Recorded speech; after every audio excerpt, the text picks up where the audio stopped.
Magandang umaga mga ka-happy hour. Narito ang mga balita para sa MBC TV Network News Update 9 AM edition. PBBM inatasan ng PCSO ibalik sa charity work ang ahensya.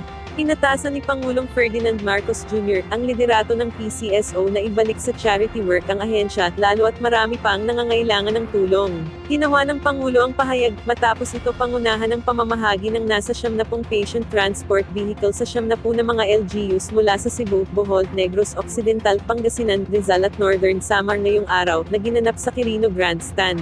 Sinabi ng Presidente misyon ng PCSO na tulungan ang mga nangangailangan sa pamamagitan ng charity work. Kaya nais nito na i-focus ng ahensya ang pagtulong at hindi sa ibang mga bagay. Siniguro ng Presidente na lahat ng bayan, lalo na ang mga nasa rural areas, ay mabibigyan ng patient transport vehicle. Nangako ito na gawing tigda-dalawa ang mga naibigay na patient transport vehicle. Ngayong araw, ipinagdiriwang ng PCSO ang kanilang ika-90th anniversary. Samantala, BFP nakakod-red ngayong Undas. Nakaalerto na ang Bureau of Fire Protection para sa pagtitiyak ng kaligtasan ngayong Undas 2024.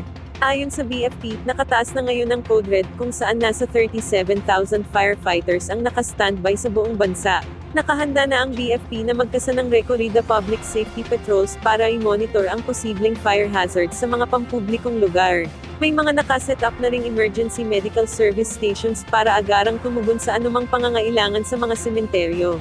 Ide-deploy din dito ang mga medical personnel, first aid supplies, ambulances, at fast of first aid service team motorcycles para alalayan ang mga motorista sa major thoroughfares. Kasunod nito, muling nagpaalala ang BFP sa publiko na maging maingat sa paggamit ng kandila, lighter at posporo ngayong Undas upang hindi ito pagmulan ng sunog. At yan ang mga balita para sa MBC TV Network News Update 9 AM edition. Abangan ang mga susunod na balitaan mamaya para sa 10 AM edition.